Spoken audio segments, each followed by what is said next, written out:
Fala, galera de Cristo, vamos lá? Nós estamos no nosso estudo sobre oração e hoje é o nosso 11º estudo. Ontem eu falei errado, que era o 19º e eu errei, perdão. Então hoje é o 11º estudo.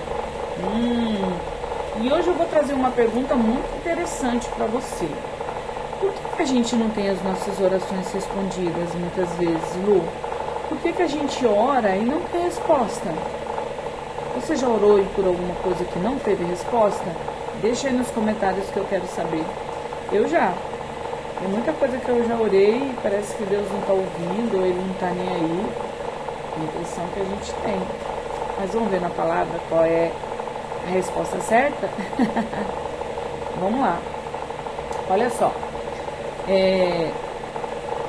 Existem sim muitas possibilidades, muitos motivos pelas quais nós não temos as nossas respostas em oração. E por muitas vezes a gente tem muitos porquês. Então eu vou te falar alguns que eu detectei aqui para a gente poder entender. Um dos motivos é por causa do tempo. Nós vamos ler Eclesiastes 3:1, que diz assim: para tudo há uma ocasião certa, há um tempo certo para cada propósito debaixo do céu. Às vezes até você está pedindo por uma coisa agora, mas o Senhor só vai te dar lá na frente, quando você estiver mais madura, quando você conseguir entender algumas coisas na sua vida, quando você conseguir devolver para o Senhor alguma coisa que Ele já te pediu, né? Que seja até mesmo tempo em oração, em busca, em procura por Ele. Então eu não sei o que, mas eu sei que o tempo faz toda a diferença. Eu já orei por coisas lá atrás que eu tô vendo Deus me dar agora. Por que Ele não me deu lá? Porque não era o tempo. É um exemplo que eu tô te dando, certo? Uma outra coisa é por causa de pecados ocultos. Ai, Lu, essa vai doer. Tem muita gente que tem muito pecadinho de estimação, e que guarda, esconde ou tenta esconder, né? Porque para Deus você esconde alguma coisa, cara de pau. Entendeu? Então tem muita gente que tem um pecadinho oculto, pecado de estimação, que tenta esconder. Isso atrapalha você de receber a bênção, receber a resposta de oração. Vamos ler em Salmo 66:18. Deixei já tudo na cola aqui. Salmo 66:18 diz assim: se eu acalentasse o pecado no coração, o Senhor não me ouviria. Olha que forte isso. Se você ficar escondendo, guardando o pecado, o Senhor não vai te ouvir.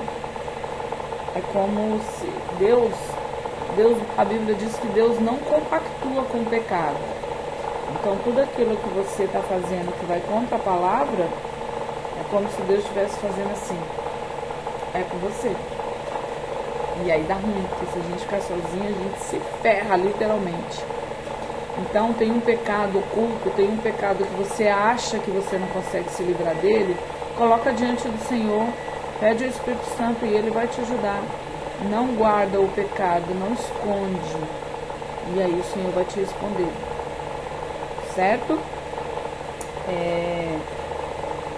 Uma outra coisa que pode ser que a gente não tenha as nossas respostas nas orações, é porque muitas vezes a gente despreza a palavra. Tem muita gente que despreza. Já ouviu falar?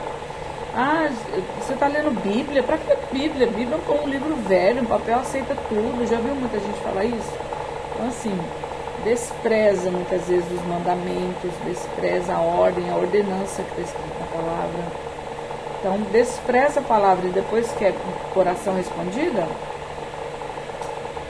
Olha aí, vou ler para você ver Provérbios 28:9.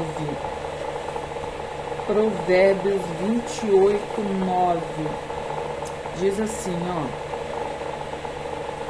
se alguém se recusa a ouvir a lei, até as suas orações são detestáveis. Caraca, que palavra forte.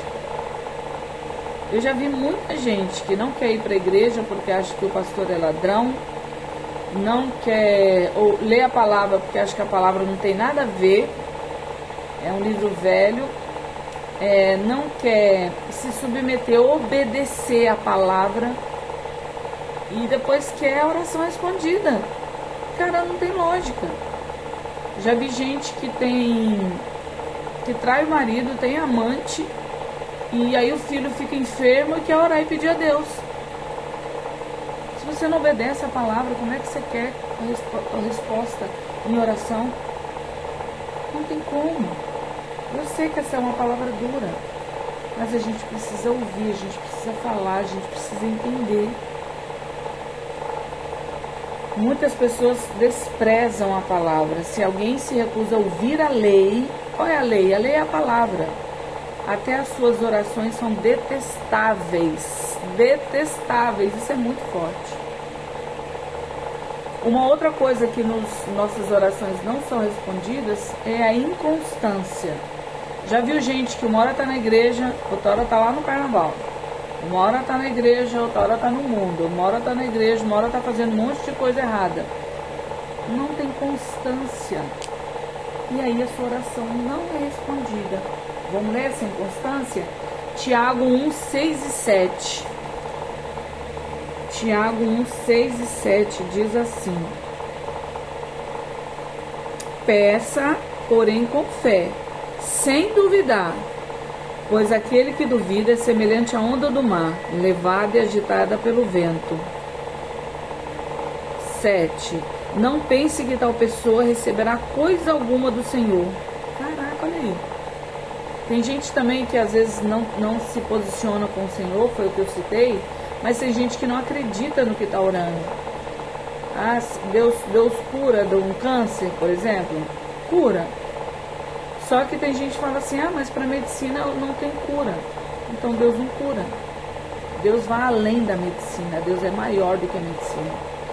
Então a pessoa até ora, mas ela não tem fé que aquilo vai acontecer. Então ela é inconstante. Vou ler de novo. Peça, porém com fé, sem duvidar, pois aquele que duvida é semelhante à onda do mar, levada e agitada pelo vento. Não pense que tal pessoa receberá coisa alguma do Senhor, pois tem mente dividida e instável em tudo que faz. Cara, isso é muito forte também. Para. Eu vou te dar 2 exemplos que a gente vê na Bíblia, está escrito aqui. Eu vou te dar o versículo que teve 2 orações que não foram respondidas. E é fato. E eram pessoas que mereciam a oração, mas não foi respondida. Por quê? Vamos ver? Uma desses exemplos é o próprio Jesus. Jesus, quando esteve lá no Getsemane, que ele sabia que ele ia ser entregue, para sofrer como ele sofreu, apanhar como ele apanhou, e ainda ser crucificado.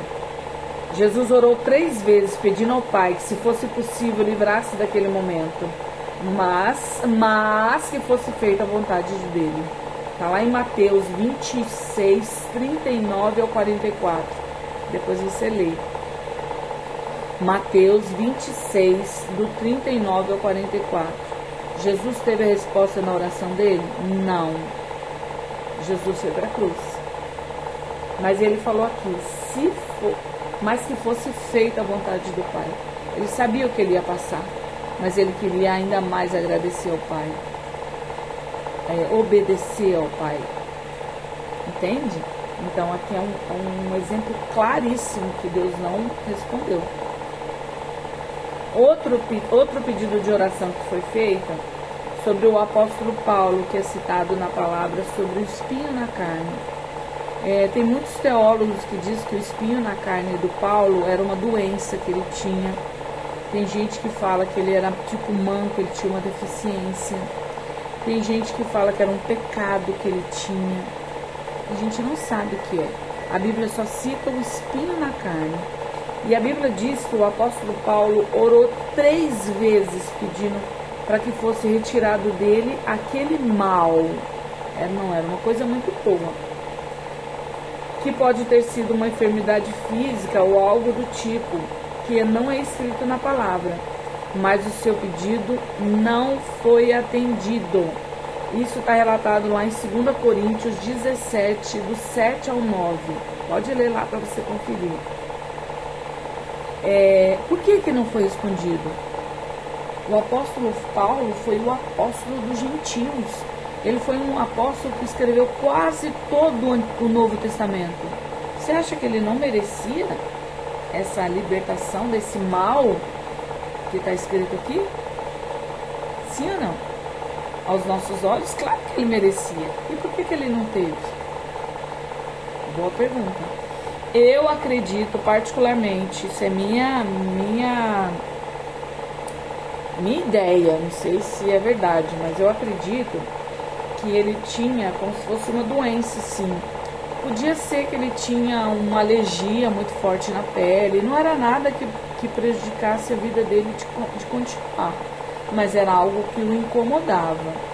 Imagina que fosse só uma coisa assim, era uma alergia que ele tinha e que ele pediu a Deus para cura, só que Deus falou que não.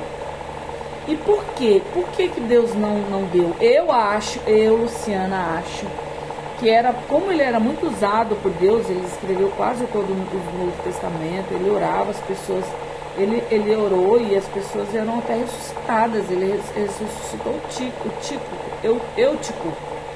Era um rapaz que caiu numa pregação dele e ele caiu e morreu, só que Paulo orou na hora e ele voltou à vida. Então ele ressuscitou. Eu acho que ele era muito usado pelo Senhor, então o Senhor botou tipo assim, menos, para você ver que é até aqui. Você não é maior do que eu e nunca vai ser. Então eu vou deixar esse espinho na carne para você se lembrar sempre que você é menos que eu. Você é até muito usado, mas você não é mais que eu.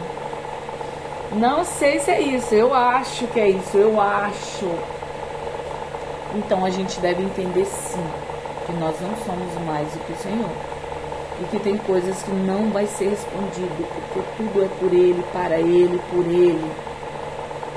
E aí eu vou finalizar com um versículo que eu acredito que a gente até leu aqui. Está lá em 1 João 5,14, que diz assim: essa é a confiança que temos ao nos aproximarmos de Deus. Se pedimos alguma coisa de acordo com a sua vontade, Ele nos ouve. Então, acima da minha vontade está a dele. Acima da vontade de Jesus estava a dele. Acima da vontade do apóstolo Paulo estava a dele. Então, ele vai me dar sim, se for a vontade dele. Se não, e aí a gente vai ter que chegar lá no céu e falar: Senhor, o que era esse espinho na carne que a gente não entendeu? Senhor, porque eu quis tanto uma coisa e o Senhor nunca me deu. Entende? Eu acho que é mais ou menos por aí. Amém? A gente ainda não acabou não, tá? Hoje Deus colocou no meu coração mais um motivo de oração. E eu tenho aqui mais outro estudo ainda. Então nós vamos continuar esse estudo. Eu tô amando. Teve uma pessoa muito especial que anteontem assistiu a nossa oração e me mandou mensagem no WhatsApp, no meu TV. Falou: eu ouvi, assisti, amém, Deus abençoe sua vida. Eu fiquei muito feliz. Tomara que esteja assistindo hoje de novo, porque eu amo você. Vamos orar? Porque Deus responde as nossas orações. Tenha certeza disso. Amém? Senhor, obrigada porque nós estamos aqui mais uma vez, aprendendo mais um pouco sobre a oração. Papai, eu entendo que nem tudo que a gente pediu o Senhor vai responder. Porque acima das nossas vontades estão a sua. Mas eu sei que tudo aquilo que a gente pedir, que está de acordo com a tua palavra, que está de acordo com a sua vontade, aí sim o Senhor responderá. Muito obrigada pelo seu cuidado, pelo seu zelo, pelo seu imenso amor. Muito obrigada por esse tempo aqui, Pai, de estarmos aprendendo a tua palavra, que é viva e eficaz. Muito obrigada, porque nenhum estudo desse é em vão, nenhuma dessas pessoas que estão aqui se dispondo a ouvir e assistir é em vão. O Senhor tem planos para cada uma de nós aqui, cada um de nós, o Senhor tem planos. E eu te agradeço pelo seu cuidado, pelo seu zelo, pelo seu imenso amor. Eu abençoo a sua casa, meu irmão e minha irmã. Eu abençoo a sua família, os seus filhos, o seu lar, a sua sementeira, o seu casamento. Eu declaro a paz do Senhor sobre o seu lar nessa hora. Essa paz que está escrita aqui na palavra, que excede a todo entendimento, seja com você e com a sua família agora, em nome de Jesus. Amém? Beijo, beijo, beijo e até amanhã.